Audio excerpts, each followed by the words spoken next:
Good evening, Rally Towel Sports family, and welcome to another episode of the Generous Degenerates. Tonight we've got a great show for you. We are going to be discussing the 2023 Detroit Lions. You buying into the hype? OBJ headed to the Ravens. Some NBA play-in, playoffs. Going to be talking a little bit about some hoop action there. Going to recap the Masters, digging a little bit into some RBC Heritage bets that we're placing for this week. Touch a little bit on the NHL playoffs and a new segment we're going to be premiering tonight. How you doing? MLB edition. We got a great show for you tonight. Corey and Aaron are going to take care of you. Go ahead, like, share, subscribe, and follow. We love you. Let's get it going.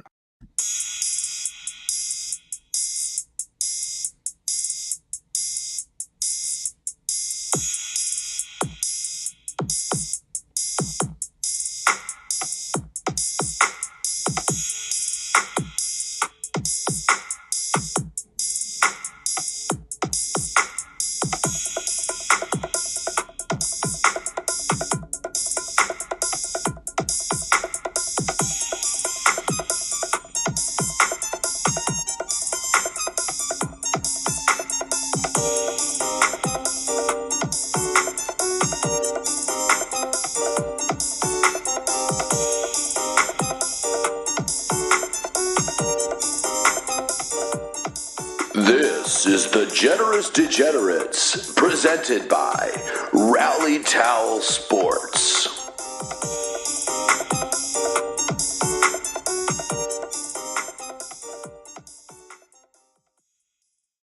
Good evening, ladies and gentlemen, and welcome to the Generous Degenerates. I'm Corey, not Todd, as it says here on the stream. And then joining me, as always, is Mr. Aaron Mailing. Aaron, you just finished 9. How you feeling, buddy? Corey, I just finished 18. You got 18 in today, you naughty boy. It was really, really nice out. It's spring break. Some people aren't in the office. You're not in school, though. I am not in school, but I was able with kids. I was able to sneak away a little early today. I got everything I needed to get in today. Rob, thanks for liking the stream. Good for you, man. So we played Little Mountain here in Cleveland, which I'm a member. Not really. It's like one of those, like, I paid $200 for like a 2-year membership. So now all I have to do is pay the cart fee every time I'm going to go. Which is, and what, it is $5, $6. What is it? It's like 25. It's okay. Yeah, okay. It's a really, really nice course. So are you saying that's like the difference in like what you would walk and what you would cart? Is that what that fee is? The executive membership or whatever, like, you have to pay the cart fee even if you want. Got it. Like, that's the point. Yeah. So they still have to make money some way. I shot a 91 today. Well, all right. Is one of my best rounds I've shot. For me, that's really, really good. Dude, for most people, that's really good. Yeah. Fuck anybody else. Yeah. You want to come in here and stroke hate the boys. Let me see it in the chat. I want it. We don't unit shame. We don't stroke shame. That's what we're all about here on the Generous Degenerates. No, but dude, honestly, there's a lot of ways I could take that. And you hear this all the time, but like, I should have shot better. The thing with it was, well, the greens were fresh, like sanded. So I was like a lot of shots were like just rolling weird ways, and it was good. I had a shot to break 90 on 18, and I unfortunately carded a 6. It's a tough hole, but Par 4. Honestly, man, a lot of pars today, a lot of bogeys. I was feeling great. Good shit, man. Well, a lot of stuff's been popping off in sports news. First of which, the list of nominees for the Emmys came out. Second year in a row snub for Rally Towel Sports not being listed there. And it's all politics. It is. I mean, Scott Van Pelt. All right, been there, done that. Right. Good Morning Football, stuff like that. It's politics. And whose dick do you have to suck to get an Emmy nomination? Because I've been doing the wrong one, apparently. Yeah, apparently. Yeah. Because none of mine are getting me any Emmy nominations. Oh man, but it's been an interesting week in sports. I think first things first, we got to talk about Odell Beckham, right? Kind of a shocker in the NFL. OBJ headed to the Ratbirds. Yes. Yeah, I mean, what's your take on that? I don't know that doesn't move the needle for Lamar, does it? Like I kept coming back to the like the meme of Magic Johnson where he's like, nah, I'm not going to be here next year. Like that's like was the vibe I was getting from it. And, you know, here's the thing, you know, as somebody who's had Odell Beckham on his team, there's nothing wrong with Odell Beckham, the person, the player. Like that part all gets overblown. He is a great locker room guy. Teammates love him. You know, he's kind of similar. And actually, I don't want to say similar, but it's kind of similar in regards to, besides all the crazy off the court stuff like Kyrie, where it's, you know, I don't understand why teams keep signing this guy until I hear all of his teammates go, this guy's awesome to play with. And it, you know, it's kind of like the difference between players, fans, and, you know, front office. So, you know, for the Ravens, they paid a lot of money for a guy coming off of, you know, torn Achilles. He's 30. And he's 30. Like, I don't understand the move. I mean, if that's your... Sure you do. We got to keep Lamar. But that's what I'm saying. Like, does that really move the needle at all? Well, I think if you're Lamar... Was it $15 million guaranteed?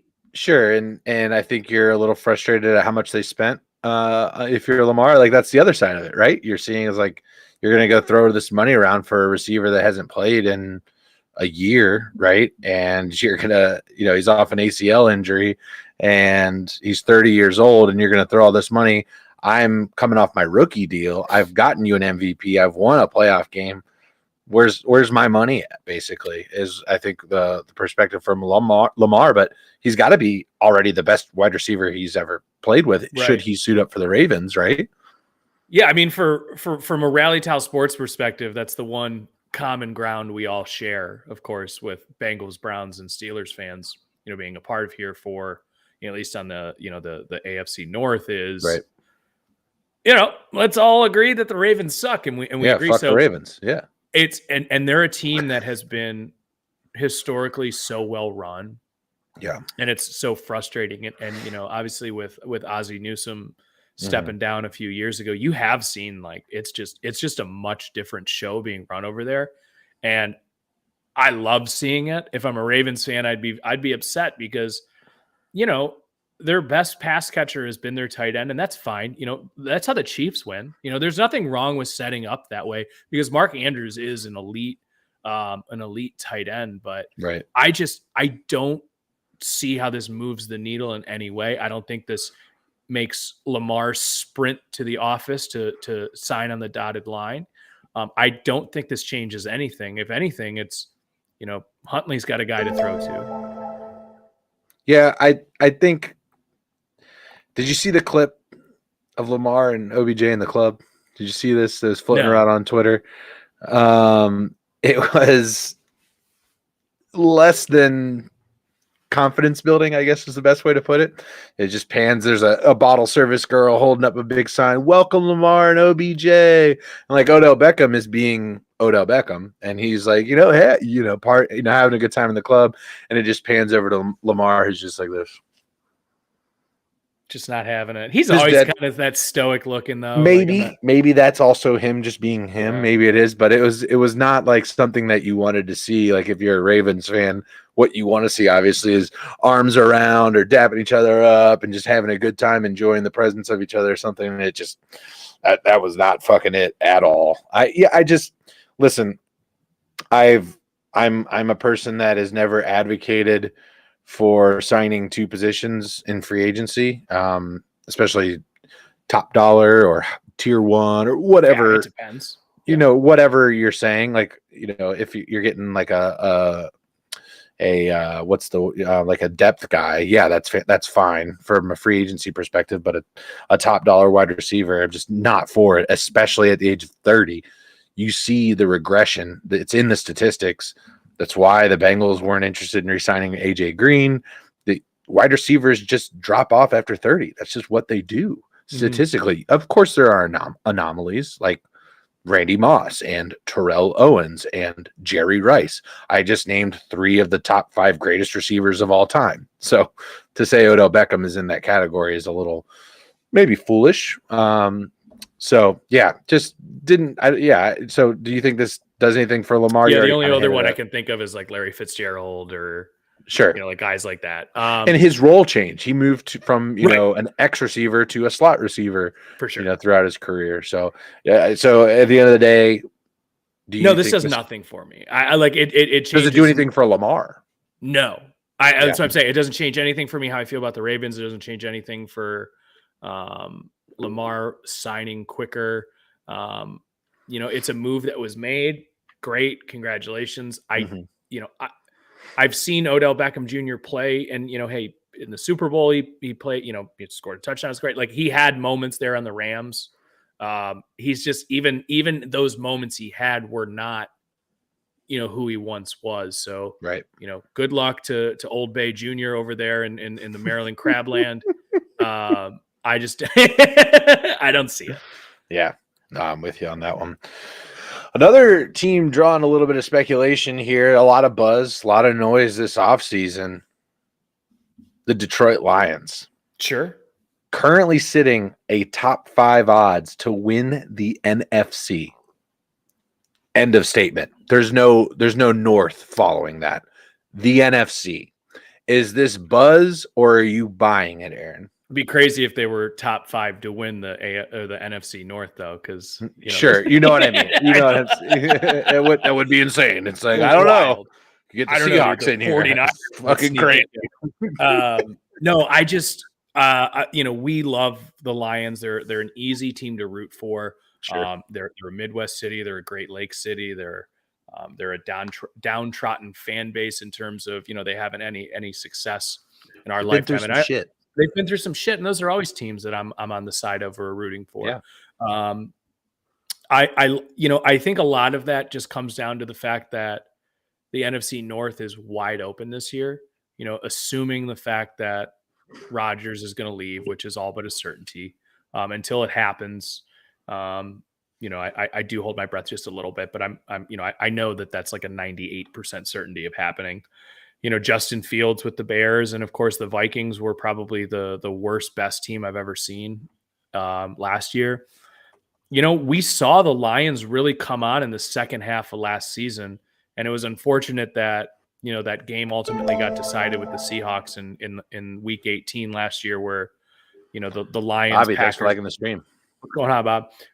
It's cool that they were there towards the end, and I really like what I saw out of them. The Okudah trade was interesting, and I know he wasn't doing a whole lot, but what was your take on that trade? You get a 5th round pick, you give up a 1st round talent. He hasn't been on the field though. Is it just a signaling to allow some more guys in that room compete? I'm fine with that. It's you just signed 2 corners in the offseason. Exactly. Well. That's what I'm saying. I have no problem with it. It sucks to whiff on a 1st round pick, but it happens. And it's not like they were going to re-sign him anyway. Pick. Well, yeah, but you know what I mean. It sucks to just miss any 1st round pick in general. Sure. Those are the guys that you expect, especially when you're in the front of the draft. Not only do you expect them to be starters, you hope they're all pros. Yes. And that's the thing about drafting a corner in the top 3 is like he has to be Jalen Ramsey for that to be a good pick. Right. Like that's the only thing that he could be. Or at a minimum, like when the Browns took Denzel Ward. Yeah. Has Ward to be has that. had his ups and downs and injuries, but when he's healthy, he's been elite. Yeah. So here's how I view the trade is you get, you're not going to be re-signing this guy. The Falcons, good trade for the Falcons. They're adding depth to a secondary that was terrible last year. Yes. And for the Lions, you're getting draft compensation that you could likely replace his production, Jeff Okudah's production, with that 5th round pick. The production that you got from Jeff Okudah is probably going to be what you could get out of a 5th round pick, right? So I don't hate that trade at all. Plus, you get more team control out of a newly drafted player. You don't have to worry about some contract BS. You're moving forward with the guys that you have in the locker room. It sends a message to the guys that you brought in to free agency. We brought you in here for a reason, and you're going to be the starters moving forward.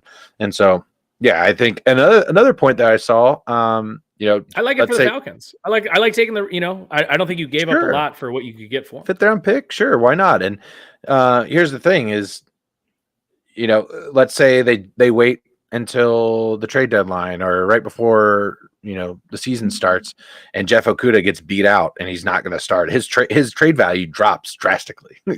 Like he's probably you're probably not getting any trade offers for Jeff Okudah at that point. 100%. Probably going to be a cut and sign somewhere. So loved it. So again, the Lions are just an interesting franchise in general because we think about this team as, flashback 10 years, playoffs aren't abnormal to them. Winning, yes. Hosting a playoff game, yes. But getting to the playoffs, not abnormal. 10-win seasons, right? That's something that the Lions are able to do. And I started to think about the trajectory of this franchise over the last 10, 15 years. They have invested a ton of capital into the quarterback position. Yeah. And I was drawing a Jason comparison. I was like comparing the Lions franchise versus the Colts franchise, right? They've just hit on draft picks. The Colts have, obviously Peyton Manning and A.J. Luck are the two we're talking about here. But you look at what the Lions have invested into the quarterback position, and it's not like they've been pussyfooting around. They've been going up. Joey Harrington just didn't hit. Matt Stafford, obviously a decade with the Lions, decade plus with the Lions. Bringing in now Culpepper, after his, I get you. John Kitna, just sitting, you know what I mean? Just solid dudes that can move the football. And then you've got two guys here as of late, Matt Stafford and now Jared Goff. They've sent a message in Detroit that we've got a quarterback. We're not in on Lamar. We've got a quarterback, and it's Jared Goff. What are your thoughts on Jared Goff being able to, get these Lions to potentially where he got the Rams? I think he is set up perfectly to put some damage into the NFC because of how lackluster the arm talent is on that side of the league. If I'm the Lions, I'm not you got a first round pick for taking that contract. Now he's played admirably, but no, I am in no way, shape, or form looking at this and going, we got our guy. I am not doing that at all. Yeah, I think it's easy to go, okay, we'll go get Lamar. That's that would be a smart move for the Lions to make. I don't know. I don't know that for sure. I think they are building up the roster to be in a way that all you need to do is have the quarterback be that last piece of the puzzle. Mm-hmm. And I have no problem with them doing it that way. Sure. I look at the 49ers, for instance, or, there's other rosters that we've seen. The Colts were an example the last couple of years now that never really panned out and worked, but the quarterback is the most important position. Yeah, Jared Goff has played in the Super Bowl. Jared Goff has played, he played admirably last year. I don't want people to forget that. I mean, he was a legitimate Pro Bowl quarterback last year. It wasn't just, hey, it wasn't a Kirk Cousins Pro Bowl. Yeah, right. He surprised a lot of people. But he's not the guy. He's not that guy. Not that guy, pal. I don't see it. What is it? He's just what bland? is he's Wonder Bread. Yeah. And that's fine if you got to make 40 sandwiches. But we're looking for that big Reuben at the end of the day. And Jared's had an opportunity to get there. I think it's a good message to send, though, if you're Dan Campbell, right? We're not, because here's the thing.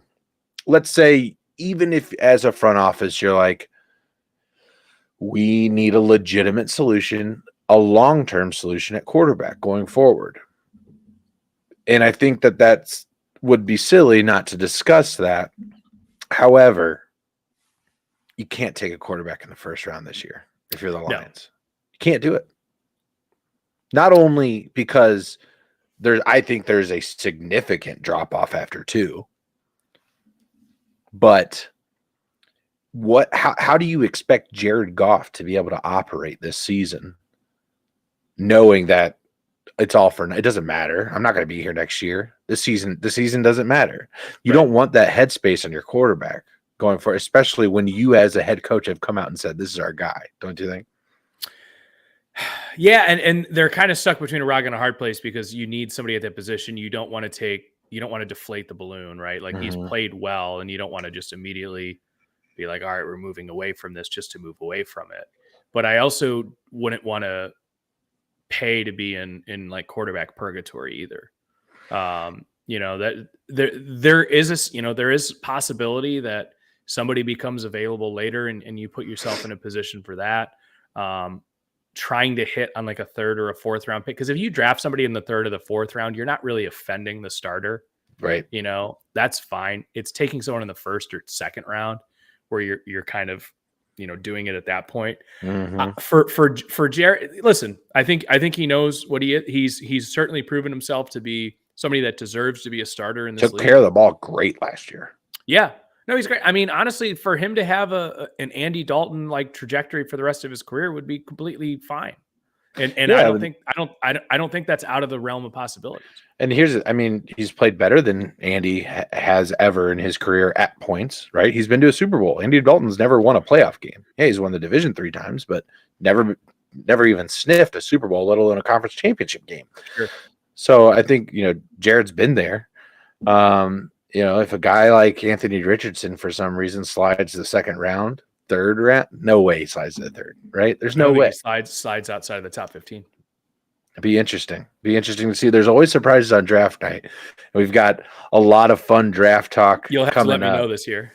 Yeah, Aaron is checked the fuck out on the draft, ladies and gentlemen. I got a golf trip and you don't have picks till Saturday.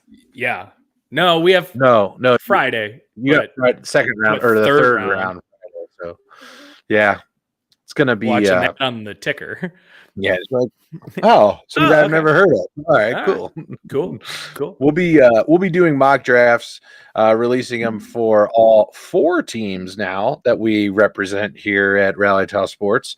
Obviously, Todd and I will be doing a collaborative Bengals mock draft. Aaron going to be doing all 4 picks that the Browns have in his mock draft. Bobby going to be taking the Steelers, and Rachel, our newest member of Rally Tile Sports, is going to be knocking out that Lions mock draft. So make sure to head on over to Twitter at Rally_Towel_S. Give us a follow, and you'll be able to catch those mocks there. We'll also be posting them on our Instagram at Rally Tile Sports. Beautiful, Aaron. We had a fantastic weekend of golf. Yeah, I mean, I went Super Bowl mode where I was like, let's just throw a bunch of random shit against the wall and see what sticks. I should have had a bad day. I told you how all in I was on Phil Mickelson missing the cut. Just finishing and tied second. Like, whatever, no big deal. Yeah, no big deal. With Brooks Koepka, who I said was also, I was like, I don't know, at plus 300, that's not bad. But I could see him coming in there because he played terribly there the last 2 times. Of course, he was injured. The Brooks one I wasn't confident in. It was more like, let's throw a little bit at this. The one you did get that I really liked, Live PGA. Yes. Live as the final pairing. Right. No, it was. Didn't you bet that? No, I bet. I had outlined that one that you could bet Live. Live was plus 500. And I didn't end up doing it, which would have made hedging a lot easier. I thought there was a prop bet that you had mentioned where it was the final pairing will be Live versus PGA. No. Oh, okay. No. I just made that up in my stupid fucking head. I don't know. I bet Rahm to be in the final pairing. Which beautifully done. And you had him as the winner, right? I had Rahm outright as the winner, and I went heavy on my units for this because thank you, FanDuel. They had a if you want to sponsor as well, FanDuel, that'd be great. But they did a promotion where it was, max $25 bet. And if your guy loses but finishes in the top 10, you get that money back in free bets. Yeah. So I was like, all right, well, I'm going to throw $25 on Mr. John Rahm, and I hit heavy, which was great. So I was, tracking my bets over the last month or so. I was down about $30 overall, which whatever, it is what it is. It's been going up and down. So I hedged hard against it just to get back to baseline. We're now up over 100, which is great. I basically I bet him at plus 950, but I hedged in a way that I basically bet it at about 650. Good for you, man. Yeah, Congratulations. Not as successful for me. I did clear my top 20 bets, so that was nice, being able to do that. Thank you, Colin Morikawa, for kind of hanging in there. And also shout out to the Rally Town Sports family, man. I mean, yeah, we had over 30 people in our Masters pool. The winner took home over $430. Second place over $125. my wife Third beat place. me. Yeah, your wife did beat you. She was almost in the top 3, dude. Fantastic. Shout out to Mary. I didn't help her at all. I know, and I called you out wrongly in our group text. I'm like, oh, good job, Mary, on this one. You're just like, dude, no, all her. She sat on the fuck. couch and did research for like a half hour, and she was like, feed me off her picks. And she's like naming these players, and I'm like, oh yeah, no, that's a good pick. Good job. Solid. Yeah, You're like, I love it. Hey, win for the household there. Right? So I intentionally didn't. I was all over Rom for this event.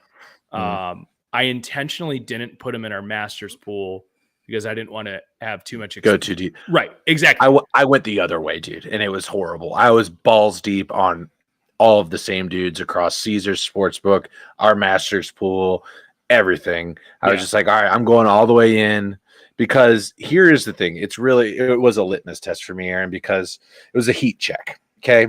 I won the NFL pick'em. I won the bracket pool. If I did this, yeah, I'm glad you did it. Yeah, God help us, right? There's 0% chance I would have controlled the monster that I would have inevitably become. And it's just it's a gift from God. I didn't win this Masters pool. That's how we're looking at it. All in all, watching the event, I know you had some family over for Easter and stuff like that. I'm sure you made time to watch, especially as Rom going in the final. Time to talk to my family. Yeah, about golf, and that's then like they worked around me watching the Masters. Is really what happened. So, I mean, the event in general, fantastic as always. Yeah, as always, and like we said, the Masters is really the Super Bowl of golf. It's a spectacle like no other. Tradition, unlike any other. Couple takeaways I had from it. Live golf is not a place where people necessarily go to die. I was actually very impressed with the way that a lot of these guys, showed up and showed out. I believe they had 9 guys make the cut, finish in the money. And, when you look at the world golf ranks, obviously, playing 54 holes and, not being as the exposure, like you saw a lot of these guys really drop out. And the only person that stayed in the top 10 was Cam. And that's of course because he's won a major in the last year. Yeah. So those rankings didn't necessarily reflect the players as a whole, but there's got to be an adjustment on how they calculate those then, right? Yeah. I don't know how they're going to do it, but it was really cool to see Brooks in it because listen, golf has been in a really, really good space, and you've seen top guys leave the PGA Tour, and it's not like the events have been, in my opinion, substantially worse, but it was very noticeably better this weekend. The level of, talent that we saw across the board. I was very low on, I was betting against the Live guys this week, not because I'm, like, oh, I fucking hate Live, and I don't love it by any means. But I won't fade them as hard in these next events coming up where that they're actually eligible. I'll talk about the Open, followed by the U.S. Open, and then I believe the PGA Championship is to wrap things up in August. Well, yeah, but obviously they won't be the only. They won't be in that one, right? The only major they won't be involved. They won't be eligible for the Ryder Cup either. I think they will. It's a USGA or is a PGA event, if I'm not mistaken. So I remember on Full Swing here in. I believe it was Poulter talk about how going to the Live meant he would be giving up the Ryder Cup, and that's one of his favorite events. So, no, I thought, Cam, I thought, making the cut one thing we did see, I think, out of the live guys was a little bit of a fade on the final day. And whether or not that's due to conditioning and being able to play a fourth round, probably not. But we saw it. Dustin Johnson faded on Sunday. Cam Smith, obviously, Brooks shooting 4 over on Sunday, faded on Sunday. Phil, the only guy that didn't, obviously, with multiple green jackets, he understands how to play. I think Koepka faded playing behind Cantley, which was just disgusting, by the way. That's something that they actually need to take a look at. Go ahead. What do you talk about? So the pace of play, a twosome should not take 4 hours and 45 minutes to finish. I was like, it was funny, like watching it with my family over, because like my wife was like, this is still going on. And I'm like, yeah, I don't understand how at this point, especially with having to play that many holes in a day. Because they wrapped around 7 o'clock, right? Yeah. And I get it. Listen, you had to finish the third round on Sunday. Hats off to the Masters for pulling it all off to get the round in before Sunday. It's just not the same when it, weather wise, if it had to finish on Monday, don't get me wrong, we all would have watched, but it's not the same effect of, happening Sunday evening. Yeah. And, I just, there were so many times for Cantley over the ball, stepping off. There actually got to a point, I believe it was on hole 14 or 15, where you can see this, and I'll send you the video if you haven't seen this, Corey. It's actually really funny. It's on 13. It's 13 with Hovland chipping onto the green, and you can see Cantley and his caddy coming down, which is like, they don't really do that in golf, but that was like a very obvious, let's go. Like, I don't know what you're doing, but we need to get moving. And, Koepka had made the comments over, afterwards saying, obviously the group in front of us was playing really slow. John got to go to the bathroom 7 times and we still weren't waiting, which burying the lead here, man overcomes IBS and wins Masters. So good for John Rahm. Oh shit! But yeah, it was that part of it was a little bit embarrassing. Yeah. Overall, just what an event. And you were just mentioning Phil. Obviously, I was fading him. Golf wise, I never realized how much him and Spieth are like the same kind of golfer. Yeah, where it is hot and it's cold. Jordan, yes. Like I was telling, like Jordan Spieth is a bipolar golfer. Phil Mickelson is the same way too. He is, and they're also very similar in the fact that the harder the shot is, it's almost the better they play. Sure. Like if it was just let's do the hardest shots possible on each position, Jordan Spieth and Phil would be the best. Like and maybe Bubba is in there too, and obviously Tiger in his prime. Probably not anymore, but yeah, I get you. You know what I mean? Like you just put these guys in a position where it's just like very difficult, and they just seem to play very well. Even on 18, Jordan obviously put it to the left on the into the woods. He was still at that time potentially in contention with, I think Rahm had at least 9 holes still left to go, and at this point Jordan is 2-3 off the lead and puts it left into the woods, and then it's like, oh yeah, there's a gap, puts it right in between the trees, obviously lands in the rough. He ends up with a bogey on that hole, but still, I mean, out of that position gave himself a fighting chance. And yeah, you couldn't be more right. It's very poetic, the fact that those two were paired up together, right? Yeah, on the final day. Obviously very sad seeing Tiger withdraw from the Masters. Watching him on late Saturday, limping through the round, and wet conditions, obviously not helping the bad leg. And it was hard to watch, man. It was hard to watch because how much he wants to be there. And I think we are kind of, obviously in the twilight, but we could be, the moon could be coming up on this career here, and it's obviously sad to watch. And the only silver lining here is that now we get to focus on Charlie a little bit, and I think he's going to maybe try and hold on as long as he can to be able to get to play a PGA event with his son, which I'm sure would be he'll always be eligible for the Masters. Yes, he'll always be eligible, and I think that would be awesome. So any final takeaway? Yeah, go ahead. Oh, I was just we're doing it. We're dancing. Go ahead. There's a couple of guys that there's no reason to bet this now, but in just keeping in the backlog of my brain here, Victor Hovland impressed me a lot. Obviously, the way he played in both rounds 1 and rounds 3, he's really built for that course as an iron striker. I am going to definitely be looking at him as an outright winner for next year once the odds come out. You can bet him now, but again, you're just pissing money away because he could, herniated disc tomorrow. Like it's just not, there's no value in betting it now. But that's definitely somebody I'm going to be interested in betting next year as an outright winner in a top 10.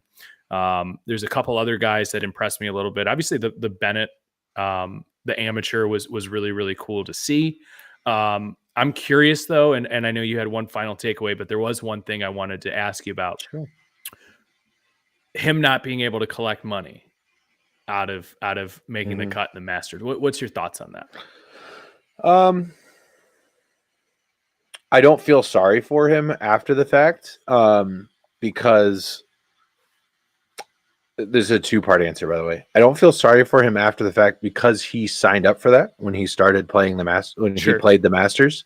At the beginning, if they had said you're going to be low am, but you can't make any money, do you still want to play? I think he says, absolutely, I want to play. Yes, let's do that. Should that change?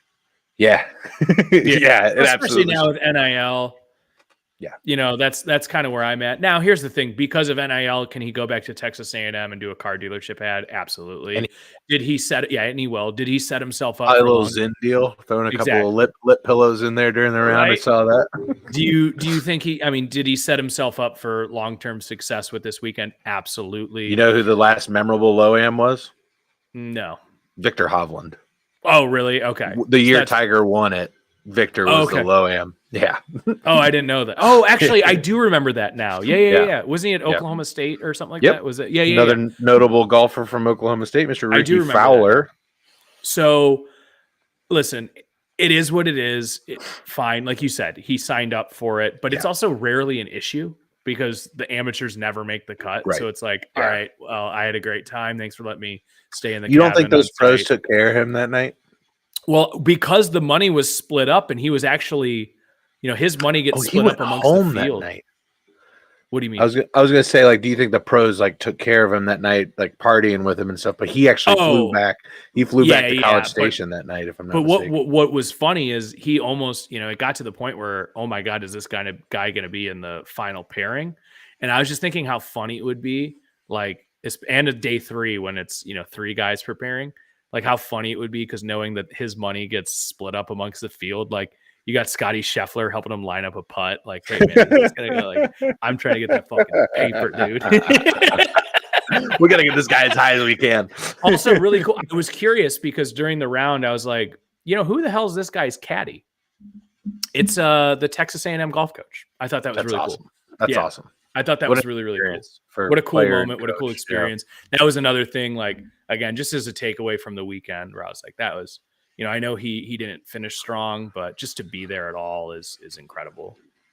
My biggest takeaway from the Masters is the resources that Augusta National has. There were 100-year-old 100-year-old trees that fell on the course and were gone very quickly. Literally, dude, I'm watching the stream and it goes here's some beautiful azaleas with raindrops on them. And you hear Jim Natchez like, hey, friends. And in the background, it's just they're gone. These trees, hundreds of pounds, if not thousands. I don't know what the fucking weight of a tree is. A Georgia pine fall down, almost kill people, and they're like, yeah, we're done for the day. But then the crew gets out there, cleans it up. Augusta National has 4 fucking events all year. The grounds crew, super dedicated. They do over $1 million a day in pro shop revenue. A well-oiled machine like this with unlimited funds leads me to one question. Is Augusta National a cult? And we need to get to the bottom of this. I actually a lot of stuff came across my desk just for this weekend for whatever reason. So there was a couple cool facts I learned about Augusta in general. One of them that you had already mentioned for the pro shop. Obviously, they make a killing because you can only buy it there. So there's the exclusivity of it. They supplement the food, which is why it's so cheap. It's very similar to the Costco hot dog, where or a Kid Rock concert, right? Sure. But one of the most interesting things I found was a lot of country clubs like that are set up as tax-free, basically, where they're non-profits. Sounds a lot like Scientology to me. Augusta is the only one that isn't. Oh, because if they were, they would have to allow members to buy in. No, they would have to disclose a lot of information. Like and they'd have to open up their books. They're like, no, we value our privacy. They've been buying up land up and down around the course. What are they doing? They actually, all of those groundskeepers that you were talking about are actually volunteers. That's crazy. Or at least like 100 of them. They have tryouts. Well, that's the thing is it's such a like to be able to say I was a grounds crew member at the Masters. It's just like such a boost to you. But there's a lot of wild things I learned about Augusta that was really interesting. There's a place called the Crow's Nest that's where Bennett stayed. It's the third floor of the clubhouse. It's where the amateurs stay when they're playing in the event. You think it's haunted? I guarantee it is. One, you're in Georgia. There's a lot of haunted. Savannah, a lot of ghosts. Okay, a lot of ghosts. A lot of atrocities happening down there. We're not going to get into that, but I'm just saying there's probably some spirits around that aren't too happy with the way things. Did you? Oh, sorry. Did you see the traffic jam of private jets at Augusta Municipal Airport? No, but I can imagine it's hilarious. I'm over here like, yeah, I have my metal straw. So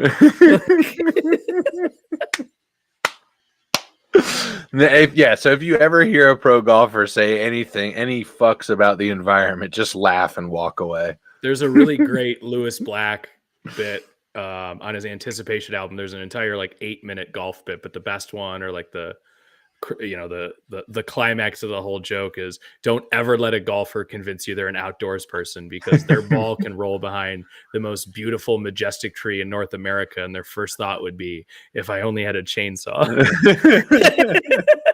I've had that thought. Yeah, I have too. I had one today where I was like, fuck, how am I going to shape this? We could just knock it here later tonight and cut this motherfucker down. Absolutely, dude. Absolutely. But no, so just an amazing event as always. Moving forward, normally after a big event like this, you get kind of a letdown week. You get kind of a low-key week following. Not the case with RBC Heritage, which is kind of becoming a bigger event on the PGA Tour. We got a $20 million purse floating out there. Yep. Similar, only $5 million under what the players offered at a $25 million purse. John Rahm already saying, yeah, I'm going to be there. Well, they've also changed it where you can only skip one event before you get penalized. So it's going to be interesting to see, because Rory had already skipped one and he's skipping this. Now, I don't know what the difference is if it's a medically cleared, because like, what are you going to do if someone's like, my wrist is broken? It's hurt. Yeah. Right. So I think they also are. Yeah. They're also tiering events and putting emphasis on other ones, to make it more impactful towards the like FedEx points for like the playoffs and stuff at the end of the season. Like the Waste Management now has become one of those events. The PGA has recognized how important that event is to the tour and to advertising, et cetera, et cetera. And Rory played in that. He never plays in the Waste Management Open because he fucking hates it. He doesn't like that environment. Sure. He's a tight ass. One of the greatest golfers of all time, but he's a tight ass, right?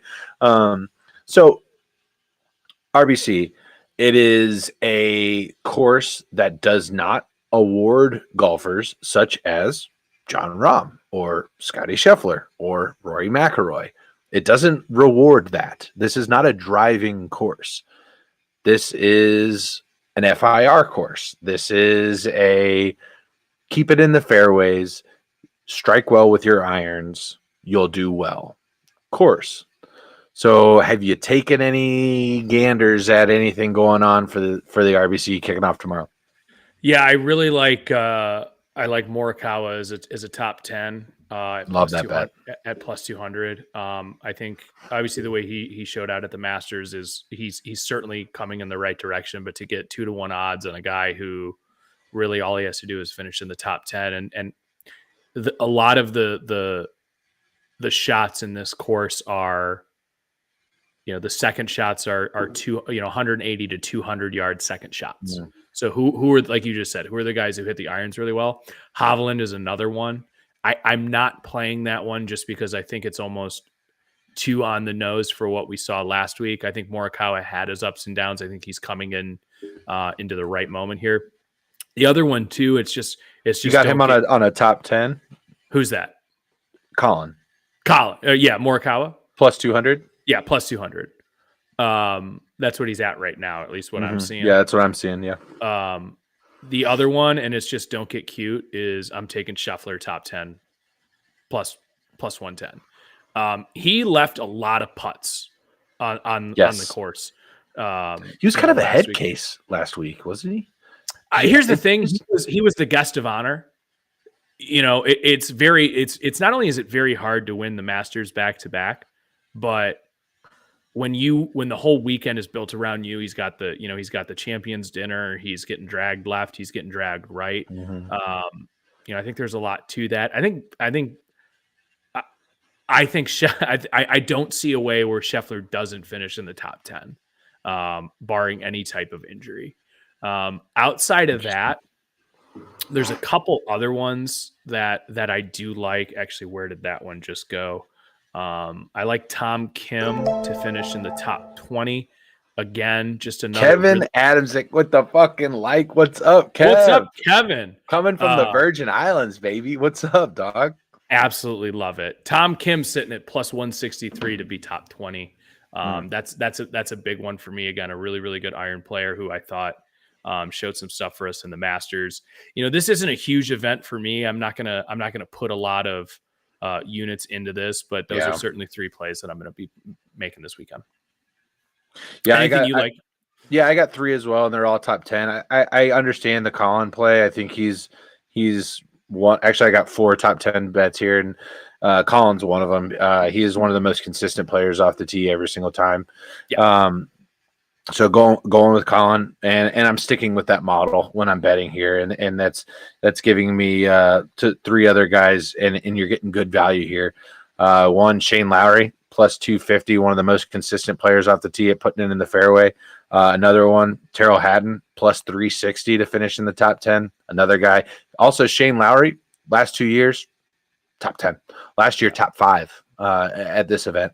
Didn't see Harold Varner out there in the field this week. I would have put a top 5 bet on Harold because he's just played really, really well at this event over the last 2 years, but doesn't look like he's qualified, or maybe he's just withdrawn from competing.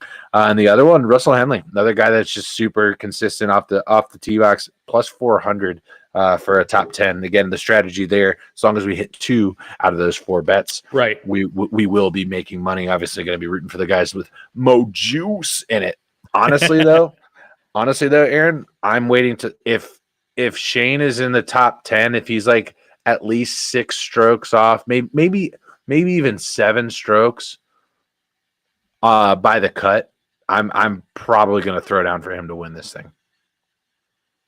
Okay. I can see that. Just seems right. Seems like his time. I think a lot of people have forgotten how good he really is. Same with Terrell Hatton. Could be another guy that Hatton's a good one. That was another one I was close. If we're we get to the cut, and I think we just found our guy for the weekend. The only other guy I can think of is JT. I'm always in on a Louisville boy that loves some bourbon, baby. JT missed the cut playing bad right at the end. Terrible. And there's something about him just being a little fresh for this weekend. I think, had a little bit of time to think about it. Less pressure. He's a top 20 guy. This weekend doesn't have the eyeballs on it like it does. I don't I don't like him as the outright though, so I don't want to. But if you want to throw some top 5, top 10 at him, I'm good with that. Yeah, So that makes sense. One guy I'm let's pick staying. our guy. Let's pick our guy. I like Hatton. I like Hatton too. I'm in. Yeah, I like Terrell Hatton, and of course we're always going to root for JT. I think we're always going to root for Ricky. We're always going to root for Max. These are RTS boys. These are the boys. Okay, Mount Rushmore of boys, along with backup center for the Celtics, Robert Williams. Yeah. Oh yeah. Yeah, another guy. He ain't backup when he's healthy. I'll tell you that. Yeah, but he was our favorite last year's playoff run. He's our boy. Anyway, guy I'm staying away from, who is fantastic off the tee, Patrick Cantlay. Such a bad taste in my mouth just from this. He's one of the worst. I think he's 44th in strokes gained on putting. That's why he takes so long to line up his putts, because he's not confident in that club. And while, of course, being accurate on this course off the fairways or off the tee into the fairway is going to be monumental this weekend. So I compare it to like the U.S. Open, in that you have to make it in the fairway or you're fucked. It's a links course almost, guys. Like it's going to be fescue everywhere there in Hilton Head, South Carolina. I haven't checked any of the weather, but I'm assuming it's probably. I'm sure. The only thing that we could see is potentially a little bit on Sunday, but I don't think that that's going to happen. We'll do some research, and it could change by Sunday. But yes, being accurate off the tee is huge at this golf course, but so is putting it in the hole, and I just don't trust his putter. Neither does he. So that's where we're at on the RBC Heritage this weekend. But Aaron, we had some fun basketball last night with the NBA play-in games. Did you stay up to watch that Lakers game? I did not. Yeah, me either, dude. I couldn't make it. Couldn't make it. 10 p.m. tip. Make it. I was up this morning biking through Chamonix, France, on the Nordic track, so had to get my shut eye there, buddy. But I didn't stay up. But Hawks won, right? And they will be taking on the Timber. No, I'm sorry, I'm mixing conferences right now. The Hawks won last night. Who got eliminated? Well, they played the Heat, so the Heat are going to play the winner of the Bulls and the Raptors. Oh, okay. So it was both 7 and 8 tonight. 7 and 8 play, right. Yeah, okay. It's winning in, but the 8 seed is going to get the home game against the. Give us kind of an intro into, or recap play-in if you want, but look ahead to playoffs. Obviously, give us some things that you're looking for. Yeah, so I mean, for on the East side here, I was very surprised to see the Heat lay an egg like they did against the Hawks. The Hawks played great. But the Heat have just been a team that just have guys who are a little bit more battle tested. I think the Heat are also a team that nobody necessarily wants to, as a 1 or a 2 seed, to go up against, just because you have guys like Bam, you have guys like Jimmy Butler, who have been there, they've done that, and they're all stars. Not that they're going to be favored in any type of matchup, but if you ask the Celtics, would you rather play the Heat or would you rather play the Hawks? They would tell you that they'd rather pick the Hawks. The Heat always play really well against the Celtics. Outside of that, I don't really see now with the Lakers winning, though, there is this crash course where the second round has a chance to be, Lakers Warriors, which would be a little bit interesting. That is one of the bets, though, I do want to outline for the playoffs that we're getting. I'm already on it. Let's see it, Aaron. Is Kings plus, I believe it's plus 215 to win the series. Okay. Let me double check where I got it at. Plus 225, excuse me. The Kings are the 3 seed. I know they haven't been in the playoffs in about 20 years or so. The Warriors have been atrocious on the road this year. I understand that Andrew Wiggins is back in the fold. That is a big deal. Absolutely. It is. But I think the Warriors right now are living on name here. And the 6 seed being favored over the 3 seed, I understand who the Warriors are. I wouldn't be surprised if the Warriors win this. But if you're going to give me plus 225 value on the team that is going to get 4 home games if this thing goes 7, I have to take that. I have to take that. You're going to have 2 guys, value perspective. There's 2 guys on the Kings that are going to make all NBA this year in Fox and Sabonis.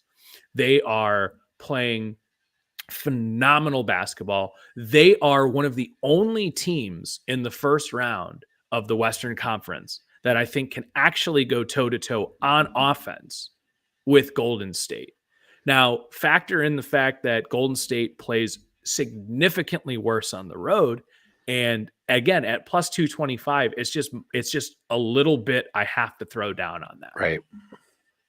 I like that. And I got a future on the Warriors to win the NBA Finals, so I'm going to tail you on this one, kind of hedge that a little bit, just simply because of the value. I can't pass that up. And RTS family, I let us know in the chat if you're going to be tailing or failing this one. We got the Kings at plus 225 to upset the Warriors as a home team. That's an interesting spread. So you think, but we've talked about it going into this, and as sure. we're talking right now, we've got a hell of a matchup there in Toronto, a tie ball game. Last I checked, 100 apiece, Bulls and Raptors there in Toronto. So will be interesting to see who the Hawks are taking on and who is packing it up early.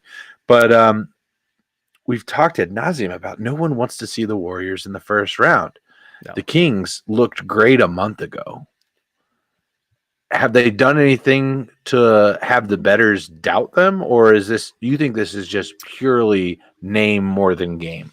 I think part of it has to do with the fact that you do have a lot of tickets on Warriors doing what futures bets. And I get why. The West is completely wide open. Mm-hmm. I think gun to my head right now, I'm going to take the Suns out of the Western Conference, but I don't know, with Kevin Durant's injury concerns right now, that's completely goes out the window if he even, sprains anything. Mm-hmm. So, I'm asking, the cool thing about NBA is, this is like 2 months worth of playoffs. Yeah. It's a significant chunk. This is the season starting. This is my favorite time of year. On the Eastern side, outside of the Cavs-Knicks series, not a lot of drama going on here. The Bucks are going to roll over whoever the hell comes out of this trio of Chicago, Toronto, or Miami. That's no problem. The Celtics are going to roll. I could maybe see Brooklyn giving a little bit of a test to Philadelphia, although Philadelphia is going to win that series. And the only reason I say that is because I'm a little bit worried about James Harden's health. And the fact that the Nets have 7 different wings that they can throw at anyone at any given moment. But I think it's just going to be the Joel Embiid show when it really comes down to it. Is there anybody that really sticks out to you, or maybe a long shot bet? Honestly, like the best value, and this might be a little bit homer, but the best value is the Cavs. I talked about it the night the show when you were in Vegas. I said that was one of my favorite Eastern Conference bets right now, just because of the value. And yes, it would be a monumental task for the Cavs to take down the 2 Goliaths that sit at top of the Eastern Conference right now. Obviously, I'm referring to Milwaukee and Boston. I think if we all had to pick, that's like, fanhood aside, that's who we all want to see in the Eastern Conference Finals, just because of the drama, the quality of play, a loaded lineup versus one of the best in the game right now. I think that's what everybody wants to see. But in terms of value and path, like, they can beat the Celtics they can beat the Celtics in the second round. They're 3-1 against them this year. They can beat the Celtics. It's a great matchup for the Cavs. It is. And Aaron, they are going against a bipolar team in the New York Knicks. All they need to do. Randall probably not going to play. This is what needs to happen. Playoff Donovan needs to be buried and gone. And maybe it's a change of scenery. what is it now? The Rocket Mortgage Center is now the Fieldhouse. excuse me, Fieldhouse. Sorry, is now, Show some fucking respect. You're right. What the fuck is wrong with me? And maybe it's what he needs to shake that off. And as a Jazz fan, I have no dog in the playoffs fight right now. I'm just waiting on that 4.7% chance that Wembley's going to become a Utah Jazz. But I think it would be great. I really do love Jalen Brunson. I really do enjoy RJ Barrett, but I think this is going to be something I'm going to be glued to, watching that Knicks Cavs series. And if they can get through these bipolar Knicks, which Knicks are you going to get in this series on Saturday? I think it starts. Mm-hmm. Which ones are you going to get? If they can get through them, they can beat the Celtics. We've seen it all year. Does that, allow them to move, past the Bucks? Maybe they get lucky and an upset happens and the path becomes easier. We'll see. But just from a gambling perspective, the Cavs' future, that's the only one I really like out of the East. Yeah, I mean, and I would only bet that for them to make the finals, not necessarily for them to win. I think that would be an overstep. Yeah, from where they are. But when you look at the playoffs, they have the identity, right? They have the statistical best defense in the league, although I would argue against that just watching a lot of the games. I think stats don't always tell you the full truth. But also at the same time, I think Evan Mobley might be deserving of Defensive Player of the Year. And if not, the odds-on favorite for next year, without a doubt. You have a guy in Donovan Mitchell who can go out and hit all the shots. You need that one guy. You have the Robin to that, and Garland, who I've always told you, Corey, is like a modern Chris Paul, where he can still, he's such a great facilitator, but in the modern game, you need to be able to get your shot at every level. Yeah. Garland can do that. He's a 3-point shooter. He can get his mid range. He can get to the rim. You have the rim protecting guy in Jared Allen. And you even have a budding 3-and-D guy in Isaac Okoro. If Isaac Okoro can sit in the corner and shoot at a 35 to 36% clip, they're gonna be in these games. And really all it takes is, you need that one Milwaukee game where they're just cold from three.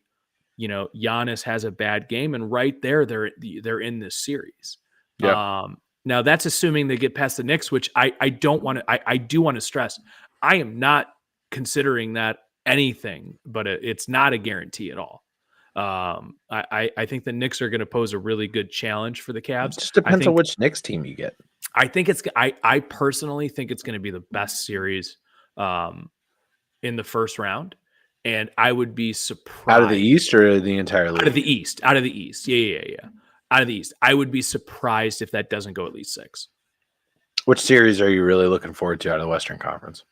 I really like that Kings Warrior series. We had already, alluded to a little bit there.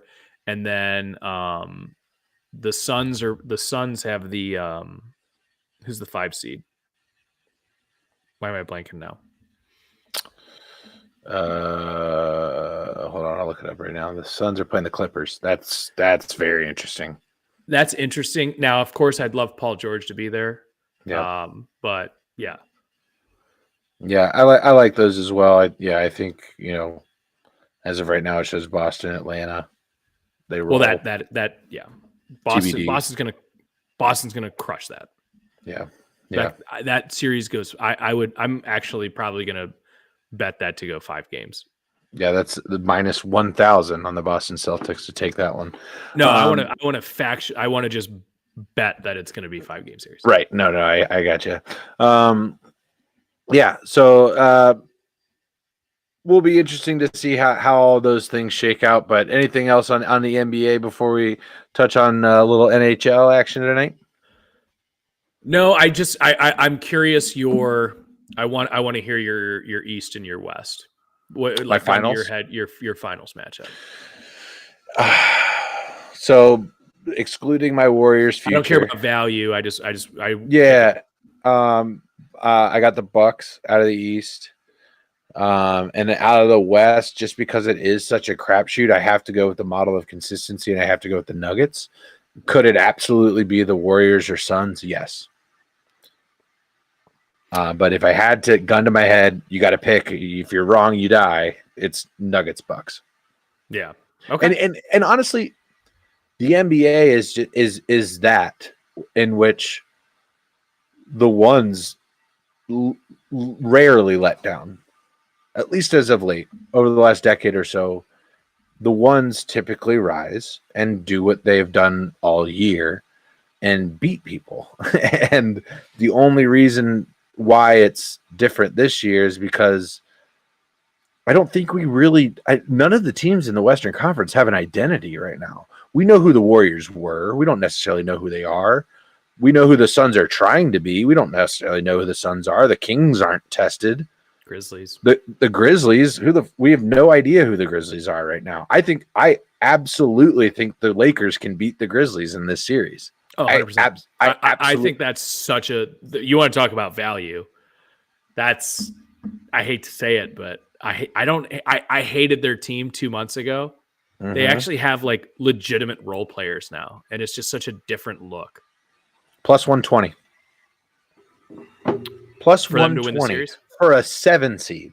Yeah. You don't see that. No. You don't see that out of a 7 seed. Plus 120. And the biggest reason, it's not LeBron. It's Anthony Davis. You're getting good aid. LeBron was. I watched the first half of that game. Like, go ahead. Last night. Yeah. What was it? Do you know what his plus minus was last night? Who, Anthony Davis? No, LeBron. No. Minus 20. That means nothing to me. It means plus something. Minus is such a. Yeah, fine. Plus minus in one game does not. I'm just saying the way Anthony Davis has played over the last 2 weeks has been. I mean, the guy was the Western Conference Player of the Month, and it's not because of no reason. He's been playing fantastic basketball. I guess let me clarify. LeBron is and will always be the guy of any team he is on. Always. We are a pro LeBron podcast. LeBron getting A++ play out of a guy that we haven't really seen since the bubble championship is huge. It's monumental to that team. Add in D and role player. You know what I'm saying?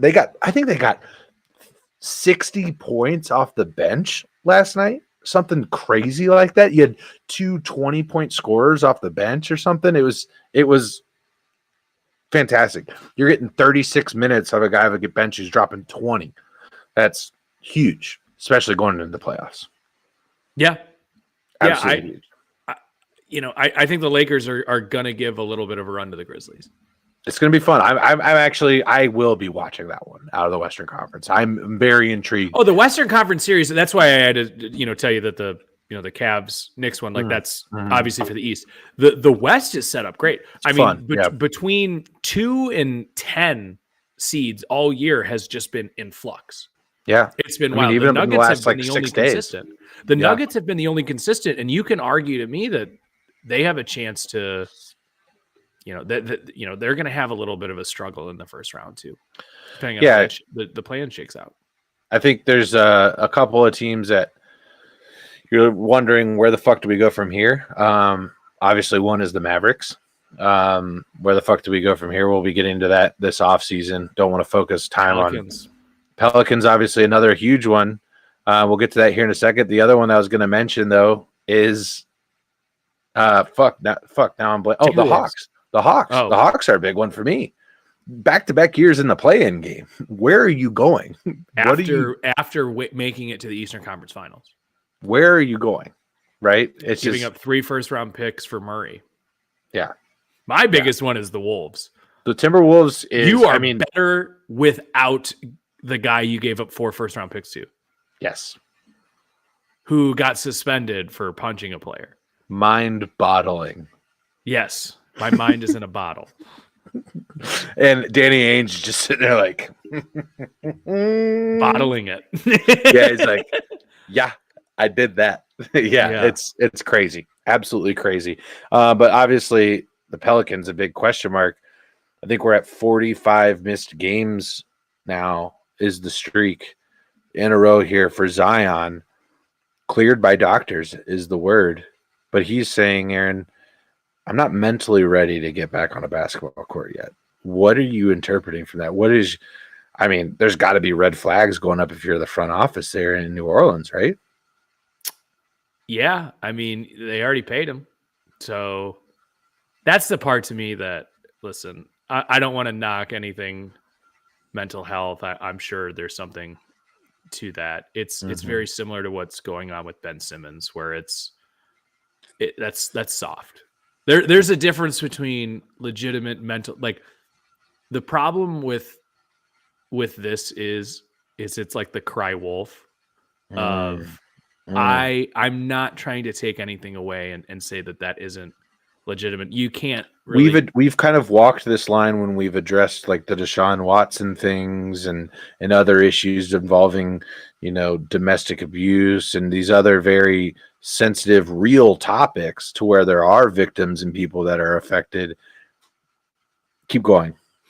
You are coddled beyond belief as a professional athlete. Your meals are provided for you. Your transportation is provided for you. You're a millionaire. Your lodging. Your lodging. Everything is taken care of for you. I don't know anything about Zion Williams's background, but I remember watching his high school tapes. I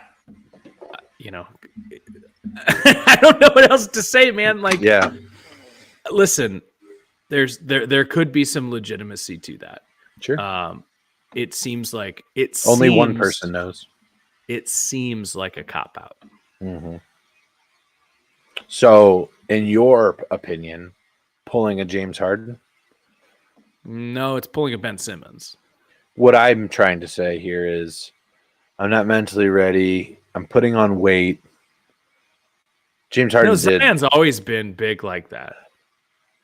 It's gotten exorbitantly worse since he's been injured. So, yeah, I mean, there is something about the player empowerment movement where it's, after I signed my it used to be signed. Let me clarify my point for the listeners here. What I'm alluding to is Zion is forcing his way out of New Orleans after he signed his guaranteed contract. Yes. It was one thing when players were doing this and they had like a year or two left on their deal. Signing the deal and then immediately doing that, to me, is Bush League bullshit. Yeah. What front office wants to ascertain that individual on their team? No one wants that. Yeah. Really? No, they would. You think? Absolutely. Yeah. See, in my mind, I'm going, this is Lamar. There's a reason Lamar Jackson is not getting traction. Football's so different, though. Basketball, you need, if you don't have a top 10 guy. You're right. But is Zion a top 10 guy? He has the potential to be so. When he has been healthy on the court, I mean, he has Ja Morant like, right? You're saying just don't get me wrong. I would rather have Ja Morant right now. If you're a GM, but you want the consistency. If I could extrapolate Zion Williams across 82 games, and let's just say he's healthy, and again, I know that's asking a lot, but in the tape that I have seen, the guy is an absolute legit bona fide top 10 talent, 100%. He's a freak athlete. So I guess it's different in the sense that one player in the NBA has such a drastic impact to the outcome or the success of the team, whereas in the NFL, obviously the quarterback has a massive impact to the success of the team, but it's even more magnified in the NBA, right? Because a star player doesn't need an offensive line in the NBA, doesn't need weapons in the NBA. A star player can literally take over a game. So we were just talking, all right, best value in the East. I love the Cavs. You got Donovan Mitchell, he can make all the shots, and I was going through the entire list. Awesome. Right. Giannis. Yeah.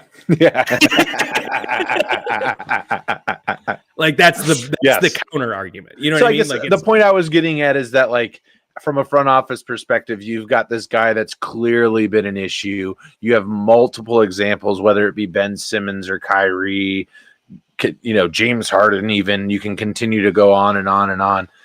There's, various other things that you could point to as examples of this. So from a front office perspective, you're just like, I don't necessarily know that I want to engage in somebody that's done these things that have.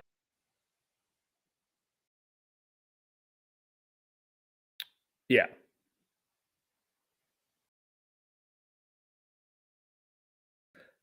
Well, it looks like it's just me now. It looks like Corey just cut out. But in terms of Zion, as we were just talking about, his thing has been health.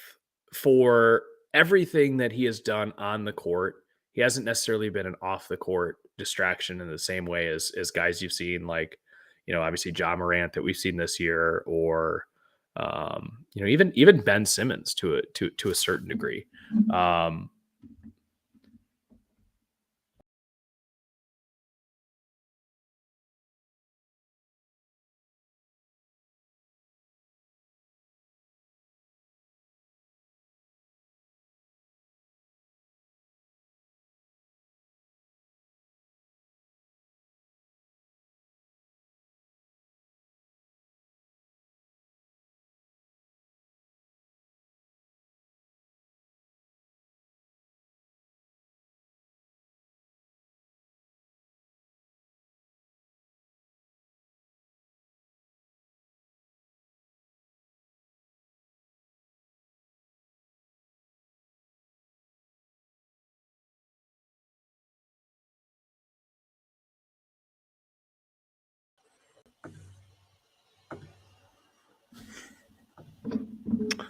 Hey, buddy. Hey, we're back, ladies and gentlemen. Apologize for the technical difficulties there. I have no idea what just happened. My melon crashed there. Anyway, so from an office perspective, you're seeing this example of, being a problem. Maybe it deters you. And I was drawing a comparison to Lamar in that he doesn't have an agent. It makes things difficult. Business is messy. There are issues, etc. So I guess the impact of the player being that much more significant in the NBA kind of washes all of that out. 100%. From a front office perspective. So it would be, it's like, we always say with Pat Mahomes is probably the only person in the NFL that rises to that. Where he can cover up all of the blemishes. Where I'm saying in the NBA, if you do not have a top 10 guy, that's great. You might be able to make some noise. You could maybe potentially make like a conference finals. You're never going to win it all. There's always the example of the Detroit Pistons. It's like the Ravens, like the 2000s Ravens, and that is so few and far between in the NBA. Sure. Absolutely. Anything else to touch on the NBA playoffs here before we dip our toes into some NHL and NBA action?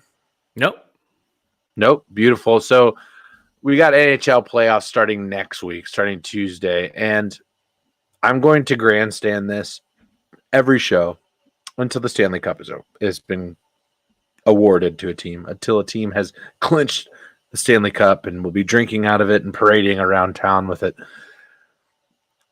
I watched last night while the NBA play-in games were going on. I watched an exhibition game in the NHL that meant nothing. It had no impact on playoffs, anything at all. In fact, most of the NHL playoff seeding has already been solidified with just a couple of games left in the regular season here. But last night, we got a matchup between the Tampa Bay Lightning and the Toronto Maple Leafs. Again, exhibition game. You've got some key players for Toronto sitting out, as well as Tampa getting ready for the playoffs. The game means nothing. This game was electric. Fantastic. You've got 19 seconds in, there's a power play. There's a penalty, and Toronto's on a power play. 30 seconds into that penalty, you've got another one. We've got 4-on-4 hockey within the first 2 minutes of the first period, which open ice creates opportunities for goals.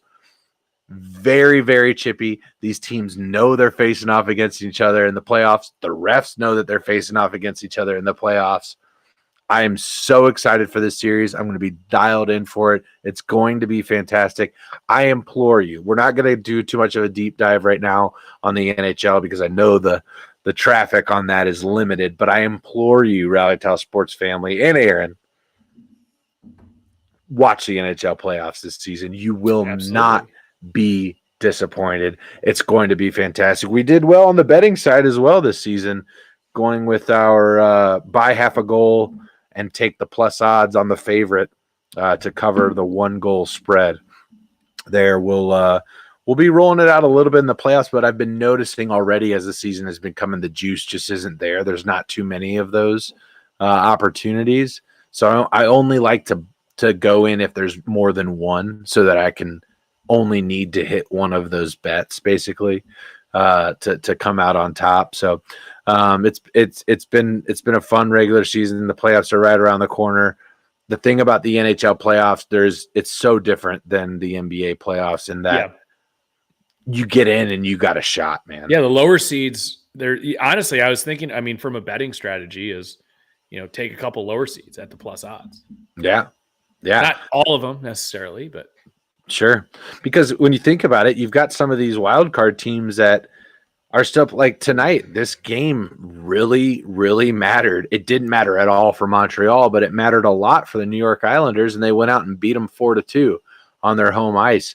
And I'm thinking that they have just clinched the final spot. It's either going to be the Islanders or the Penguins getting that final slot in the Eastern Conference. I'm pulling up the standings right now as we speak just to see if that did it, the Islanders. So the playoff slate has been set. We know exactly who is going to be playing who.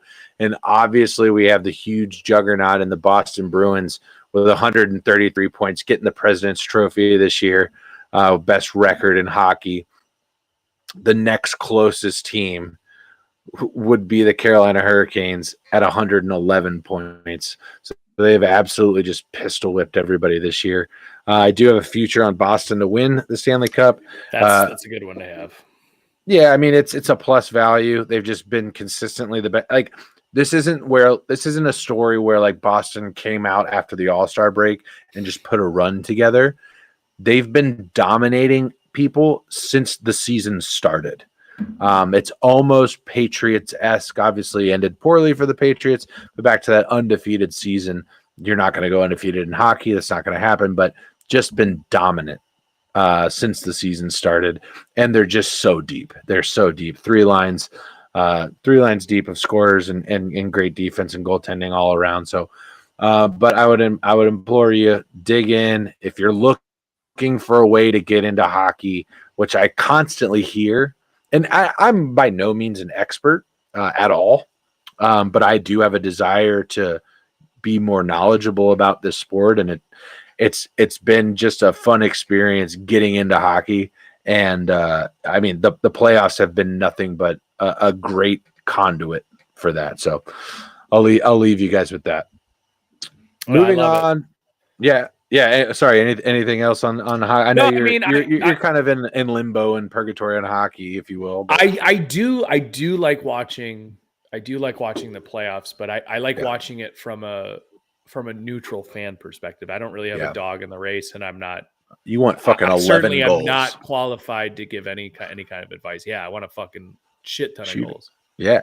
I actually, honestly, in the same. I was a pitcher in high school. Like I love watching. Like in baseball, like people always like, I want to watch, a 12-10 game. Dude, I love a 2-1 pitcher's duel. I can get down on a goalie game for sure.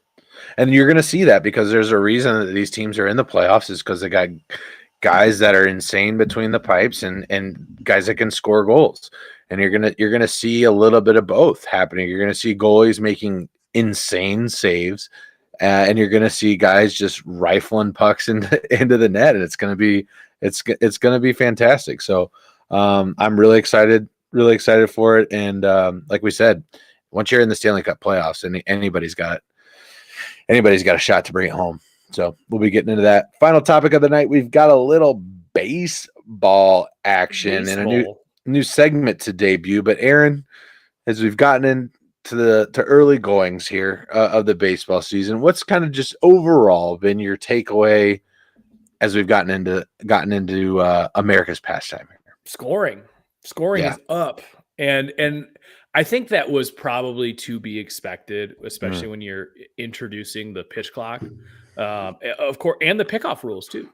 You're seeing guys that are actually using this to their advantage, and of course the shift rule. You're seeing guys take this to their advantage. If the pitcher goes over twice, I don't care how slow I am. I'm going every time. And surprisingly, you've seen batters still swing at the ball. Like I think we're going to learn this a little bit easier. But I think these rules have led to a lot higher scoring. The overs are cashing at a much higher rate. I believe there are teams like the White Sox who are hitting at like an 85% clip on the overs. Give up a lot of runs too, do the White Sox. That's fine. That's fine for the over. Of course, looks like the under hit today, but in general, we are seeing scoring. And when the MLB is making these rules, I think this is kind of what they're looking for. Yeah. I think we're seeing a much better pace of play. I have watched more baseball even in just the first month than I have. I probably have watched more Guardians games this year than I did all of last year. And it's just the accessibility of it. I've had Fubo TV for a while, which I personally enjoy. Again, Fubo, if you want to sponsor the pod, please do. But they now have Bally Sports on the menu here, so I can watch my local, which is great. But I have seen just scoring has gone way up, and we're frankly just seeing. Between the shift rule and the pitch clock, it's just been a much, in my opinion, better product. Absolutely. And the games are faster, right? You're getting. I watched a West Coast game on a work night. And you're seeing reports of people like, I didn't want to look away from my phone because I thought I was going to miss, or I didn't want to look down at my phone because I thought I was going to miss something. This isn't basketball.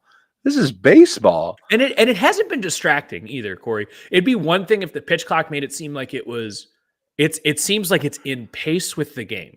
Yeah. I mean, I think it's a lovely addition. It needed to happen. It's going to draw more eyes. People are going to, hey, did you catch the game last night? That's just it's better for the sport. All in all, better for the sport. The game needed to move quicker, and they needed to find ways to generate runs without, bastardizing the sport, and I think they've juicing done that. The ball, which we've heard about, and this is a much more natural way to do it. Another follow-up question: are the Rays ever going to lose a baseball game? 12-0 now, as of tonight. Yeah, the odds say yes, but how? Isn't that just completely wild? And dude, I'm on back-to-back nights of fading the streak right now. Are you done? No, I'm gonna keep increasing my bet. I bet $4 that they were gonna lose last night. Doubled it tonight. I don't think I'm gonna double it again. I think I'm gonna go up by about 50% on the bet here, and just keep rolling it because they will lose a baseball game. So as long as my other bets can cover my bankroll until that happens, it'll pay off eventually. So long as the odds on the other team's money line are plus odds. That's the only way. We'll keep going in the other. Yeah, I was gonna say, I don't think anyone's gonna get a minus because of that. Yeah. Right. Yeah. It's hard to, most people bet with the streaks. I'm trying to fade it right now. And eventually I think it is going to be paying off. I'm just saying it's hard to give, I don't think you're going to get the Rays at plus odds at 12-0. Yeah, it's going to be tough, right? It's going to be tough. Well, Aaron, we've got a new segment to debut, and I'm hopeful that we can mix this in through football, basketball, maybe hockey. But tonight we're going to debut it with a little bit of baseball. And then and Aaron, I want you to bring this in the I forget his little Joey. How you doing? How you doing? So, ladies and gentlemen, Aaron is going to be firing off MLB teams to me. and my job is to respond with how we doing. So, Aaron, let without further ado, how many teams we got tonight? We got 1, 2, 3, 4, 5, 6. We got 6 teams tonight. 6 teams. Let's get it popping, Aaron. What do we got? The Pittsburgh Pirates. Corey, how you doing? What is happening, you guys? I mean, I'm not gonna get out of here and say, "Oh, my lawn is the best in the neighborhood" or anything, but pretty fucking close, eh? I am. Am I wrong? Am I wrong? Nah. I It was don't Boston, think so. and then a little I bit. think so. I'm trying to get the yins. A. You gotta get the the AH. yins. I'm getting there. All right. There's zero chance winter comes early for us this year. Zero chance. So now I'm just getting all Trump. Pittsburgh Pirates. How we doing? Delusional. So you think the 7-5 record is second in the Central? It's just early season flash. I think it. We see it all. Yeah, I think it. They feel like they're probably like this couldn't have gone any better, and they're right, and it won't continue to be that way. Interesting. And you would think at a certain point, let's face it, the Pirates have not been a top team for a very, first very of all, long. Gotta work on my Pittsburgh accent. Let's just that was like I said, it was Boston, and then it was Trump. I think there's a little bit of East Coast in that Pittsburgh there. Though, you got to get it's the yin. I know it's the yins. You got. We'll work on it. We'll call Pat McAfee and get some. You'll get there. So let's see here. Next up, we have the Cincinnati Reds. Corey, close to your heart. Yeah. How you doing? Well, we do. I mean, we knew this was going to happen. Sure. It flashed there in the beginning, and made us feel how forget how long this commitment is going to be that we signed up for. But it's not even May, and we could see the writing on the wall. How we doing? Indifferent.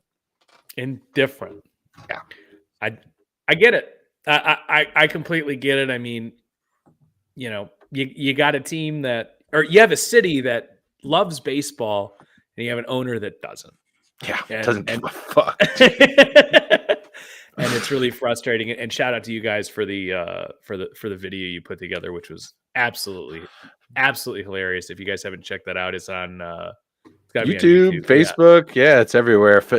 Exclusive interview with COO of Cincinnati Reds, Phil Castellini, part 2 coming this July, by the way. Absolutely phenomenal work. All right. Next up here on the list, we're going to go to the AL Central. We have the Detroit Tigers. Corey, how you doing? There's a hole. It is a deep hole. And in this hole, there is no light, only darkness. There is no joy, only pain. Memories of what was, what could have been. It is here at the bottom, at the center of this hole, where you will find me. Pain. Pain. Oh, I dig it, and I understand it. Aaron, what's the one future bet you made in the MLB this season? One, and I told you because you were like, we got to add the Tigers to this list, and I was like, absolutely. The only futures bet I made in the MLB was the under 69.5 wins for the Tigers. So far, we're looking pretty good.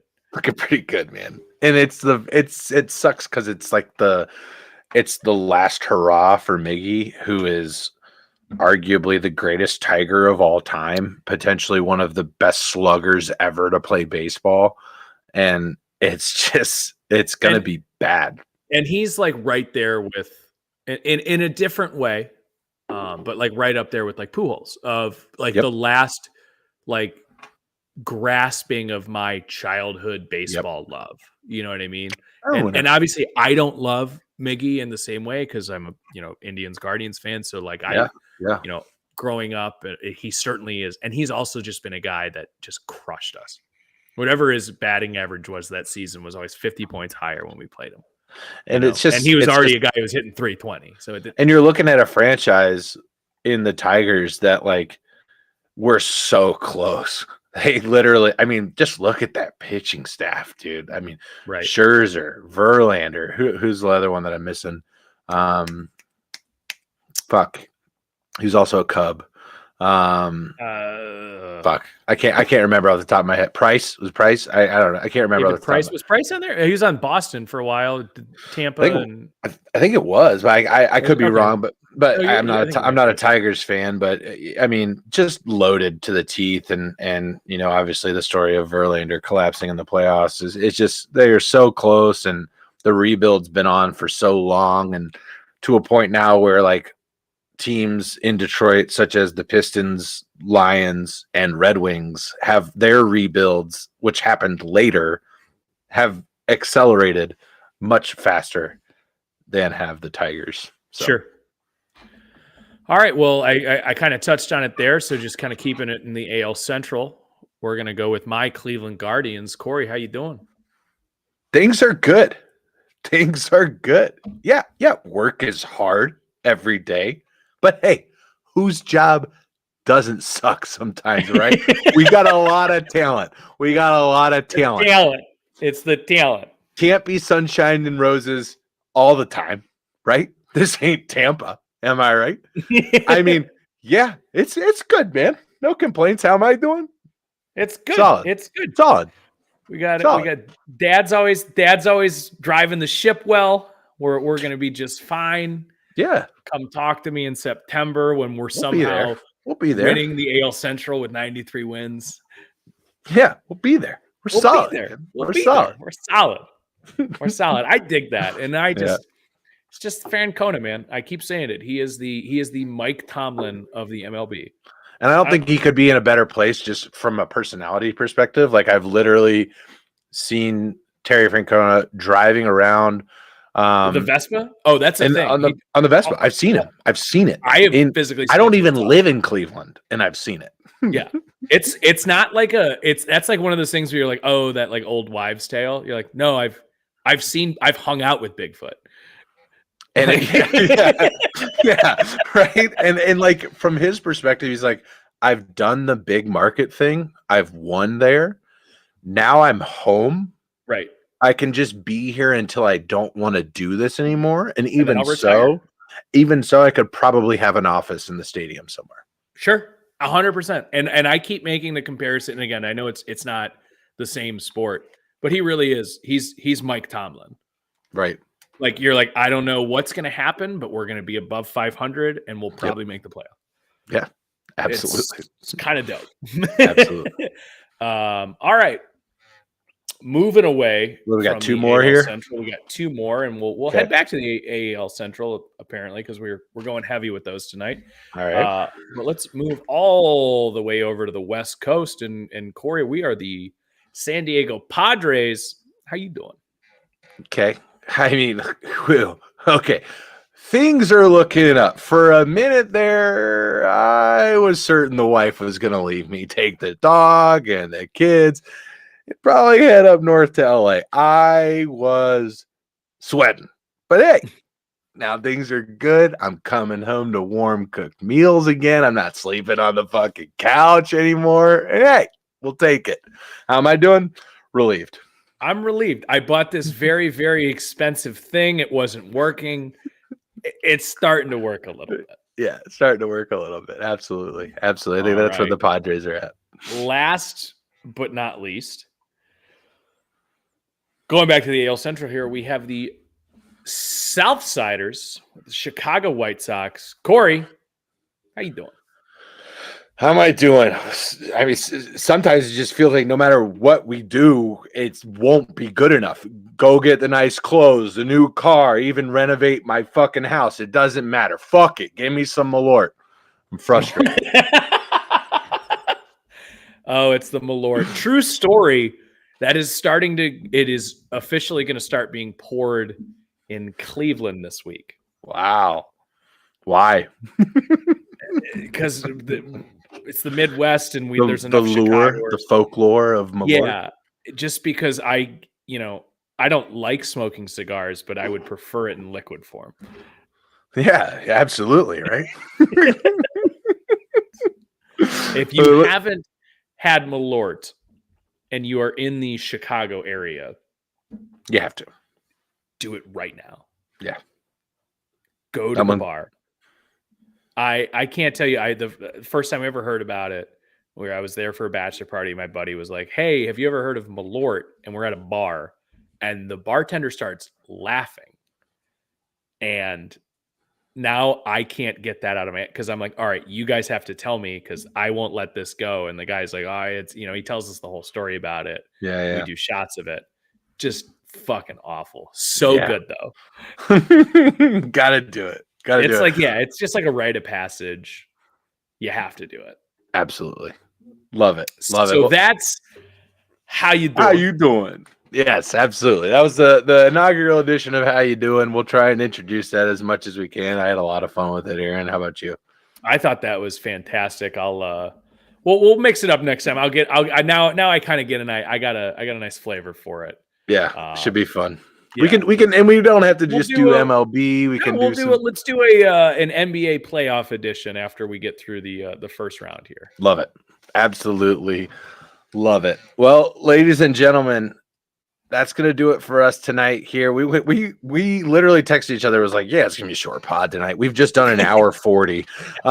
So surprise, we went long, but I hope you guys enjoyed yourself. Make sure to go ahead and follow us on Twitter, subscribe on YouTube.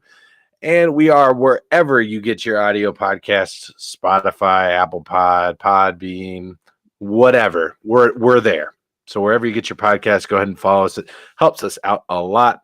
And tomorrow, we've got another episode of Ring 'em Up for more baseball talk. You'll get Todd and Bobby tomorrow night. For Aaron, I'm Corey. Thank you so much. We'll see you next time. Woo!